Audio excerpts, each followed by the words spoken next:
Hi, I'm Nikki with Temple of Geek, and we're at Anime Riverside talking with Michelle Ruff. How are you today? I'm good.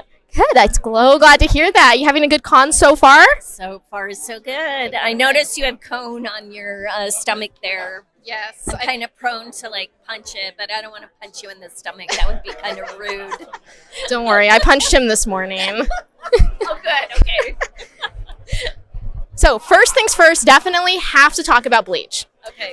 When did you find out that you were returning for the 1,000 Year Blood War arc as Rukia, and how did it feel to come back?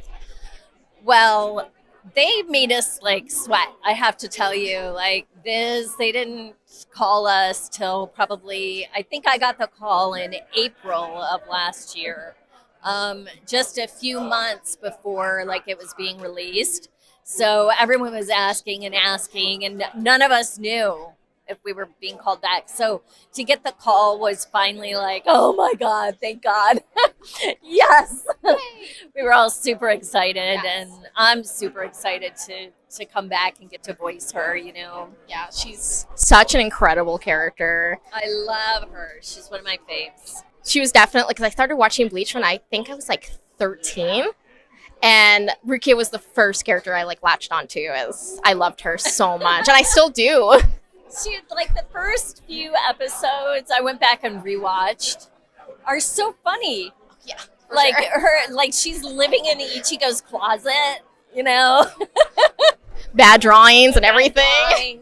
Chappie the rabbit, the whole My thing. favorite. So it's been, I think, about 10 years since the first anime ended.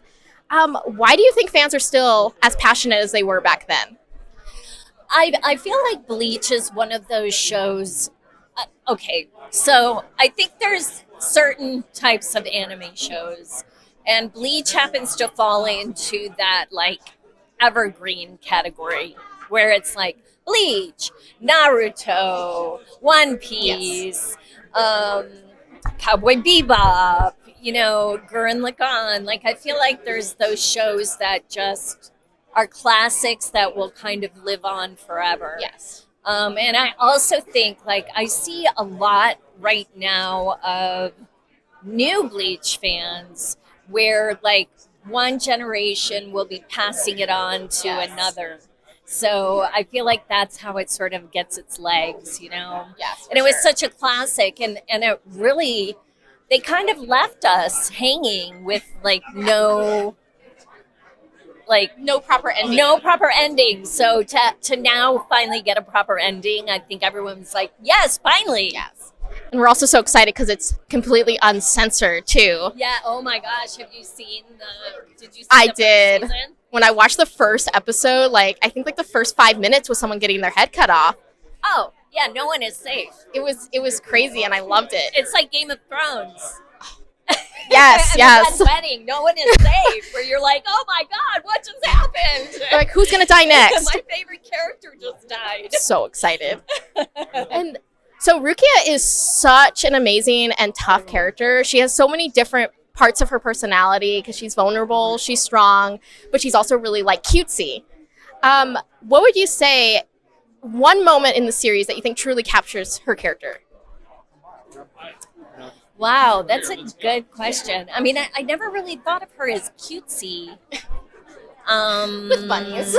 With the bunnies, yeah. She's funny. She's definitely funny. I mean, I feel like the first few episodes really kind of set her character up, we don't really delve into the dark part of her till we get to the Soul Society. Yes. Which I think really has shaped who she is too. But gosh, the whole scene, the flashback with where we learn what happened with Cayenne. Oh gosh, that was for me so sad. It was so sad, and it really put a whole new twist on who she is as a Soul Reaper. So I would have to say that probably for me was a pivotal moment in the show. I also think definitely really put new light on her relationship with Ichigo because he and Kaien are very similar, both in personality and in like, you know, physical looks. Yeah. Oh, yeah. That's Which true. I think Byakuya mentions it like the first time he sees Ichigo, and he says he looks like him, but you don't find out who him is until I missed later. that. Gotta rewatch I'm again. gonna have to rewatch it now.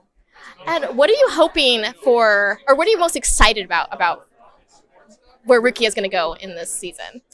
Well, I cannot wait for her to get her Bunkai. Yes, I was hoping you would say that. Yes, I'm so I excited. am so geeked about her getting her Bunkai. I'm just waiting. Yes, I cannot wait to see that.